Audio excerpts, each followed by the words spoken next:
मेरे YouTube channel में आपका एक बार फिर से स्वागत है। एक बार फिर से मैं भारतीय इतिहास की एक अनकही कहानी को लेकर प्रस्तुत हूँ।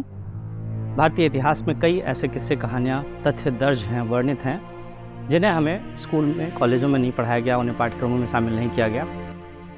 आज मैं आपको ऐसे ही एक स्वामी भक्त जानवर, घोड़े की कहानी सुनाने वाला हूँ। एक ऐसा घोड़ा जिसने अपनी स्वामी भक्ति में जान दे दी। इस घोड़े का नाम था शुभ्रक। शुभ्रक को बताने से पहले, शुभ्रक के बारे में जानने से पहले, मैं आपको कुतुबुद्दीन ऐबक के बारे में बताऊंगा।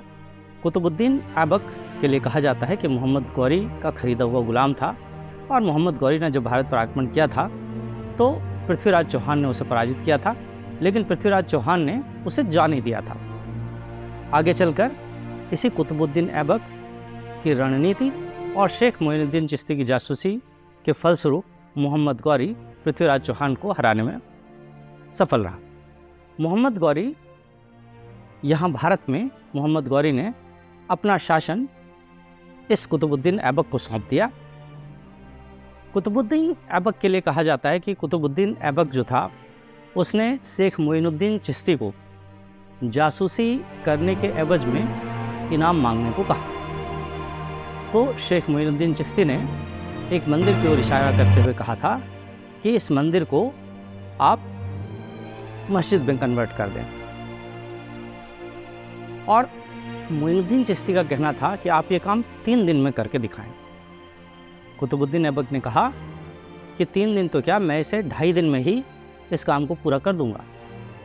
और उसने उसी मंदिर को तोड़कर उसे मस्जिद में परिवर्तित किया, और जिसे आज की डेट में 2.5 दिन का झोपड़ा कहा जाता है। तो 2.5 दिन का झोपड़ा इसीलिए उसे कहा जाता है। भारतीय इतिहास में कई चीज़ें वर्णित हैं कि कुतुबुद्दीन ऐबक ने इसका निर्माण करवाया, कुतुबुद्दीन ऐबक ने कुतुब निर्माण का निर्माण करवाया, कुतुबुद्दीन ऐबक ने 2.5 दिन का झोपड़ा बनवाया। वस्तुतः अगर देखा जाए तो इस तरह के जो मुस्लिम आक्रमणकारी थे, उन्होंने किसी तरह का निर्माण कार्य नहीं कराया, बल्कि भारत में पहले से ही निर्मित जो मॉन्यूमेंट्स थे उनको तोड़ फोड़ कर और अपना नाम दे दिया। ऐसे ही कुतुब मीनार के लिए कहा जाता है कुतुब मीनार जो है वो कुतुबुद्दीन ऐबक की देन है। लेकिन हकीकत यह है कि कुतुब मीनार, आज जहाँ कुतुब मीनार है, वहाँ दरअसल वीर विक्रमादित्य के द्वारा बनवाया गया एक वेधशाला था। और इस वेधशाला में जो बीच का स्तंभ, जिसे आज हम कुतुब मीनार कहते हैं, वो बेसिकली विष्णु स्तंभ हुआ करता था, जिसे ध्रुव स्तंभ के नाम से भी जाना जाता था। और इस ध्रुव स्तंभ के चारों ओर 27 मंदिर हुआ करते थे। ये 27 मंदिर कहा जाता है कि 27 नक्षत्रों के प्रतीक थे। ये कहा जाता है कि यहाँ पर उस समय वराह मिहिर बैठकर और खगोल विज्ञान का अध्ययन करते थे। आगे चलकर इस कुतुबुद्दीन ऐबक ने उन 27 मंदिरों को तोड़ डाला, लेकिन ध्रुव स्तंभ अर्थात बीच का जो स्तंभ था उसको उसने तोड़ने की कोशिश की, लेकिन उसको तोड़ने की विधि उसे समझ में नहीं आई, इसीलिए उसने उस स्तंभ को अपना नाम दे दिया, और वही आज कुतुब मीनार के नाम से जाना जाता है। तो इस तरह के कई सारे, भारत में इस तरह कई सारे मॉन्यूमेंट्स हैं जो कि भारतीय राजाओं के द्वारा बनाए गए, लेकिन इन आक्रमणकारियों ने उसे तोड़ फोड़ कर अपना नाम दे दिया। खैर, हम बात करते हैं कुतुबुद्दीन ऐबक की। तो कुतुबुद्दीन ऐबक 1206 से 1210 तक कुतुबुद्दीन ऐबक ने यहाँ पर शासन किया। लाहौर को उसने अपनी राजधानी बनाई थी, और उस समय जो है वो लाहौर में था। यहाँ से मोहम्मद गौरी के प्रस्थान के बाद मोहम्मद गौरी ने यहाँ के बहुत सारे ऐसे क्षेत्र थे जिनमें जो है अजमेर, उदयपुर, इस तरह के जो क्षेत्र थे उनको विजित किया।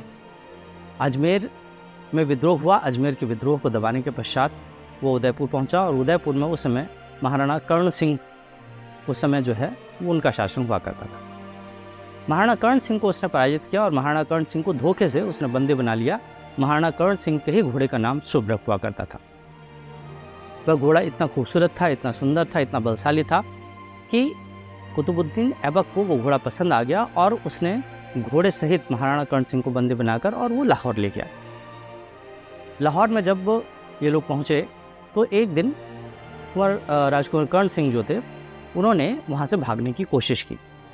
जब वो वहाँ से भागने की कोशिश कर रहे थे तो उस कोशिश में वो पकड़े गए, और कुतुबुद्दीन ऐबक को इतना गुस्सा आया कि उसने कहा कि इन्हें मृत्युदंड दिया जाए। अब उस समय क्या था, उस समय अफ़गानी या तुर्क लोग जो हुआ करते थे वो एक पोलो जैसा खेल खेलते थे जिसे बुजकशी के नाम से जाना जाता था। इसे ही चौगान भी कहते हैं। बोझकशी खेल एक ऐसा खेल था जो कि बहुत ही विभत्स प्रकार का खेल था।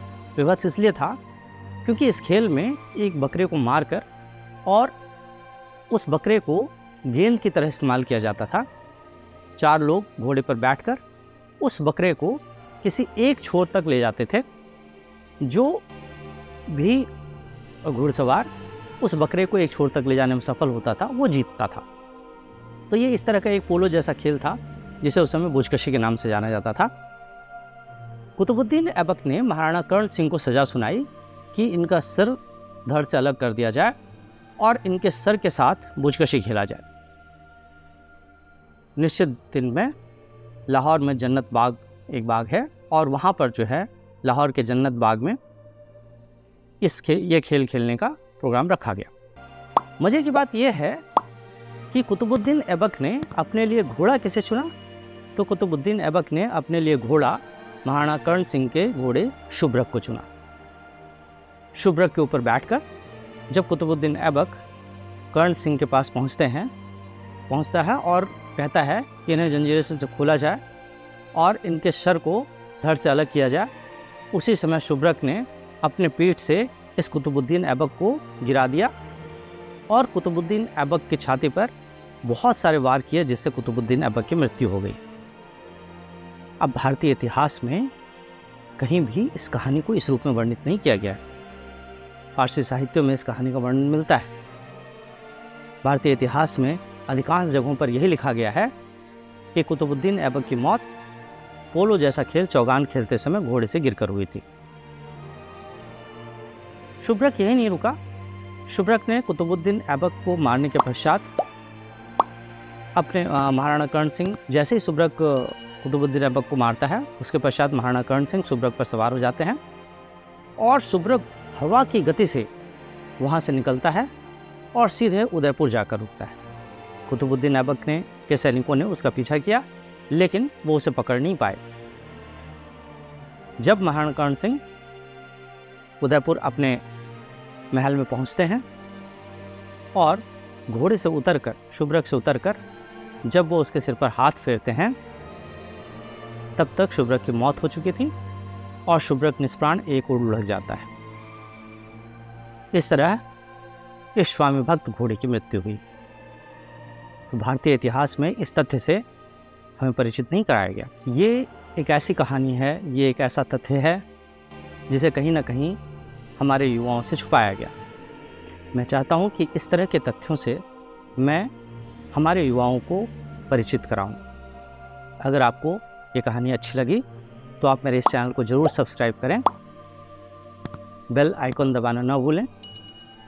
इसी तरह की अन्य कहानियों के लिए आप मेरे इस चैनल को देखते रहें। अभी के लिए इतना ही। थैंक यू, धन्यवाद।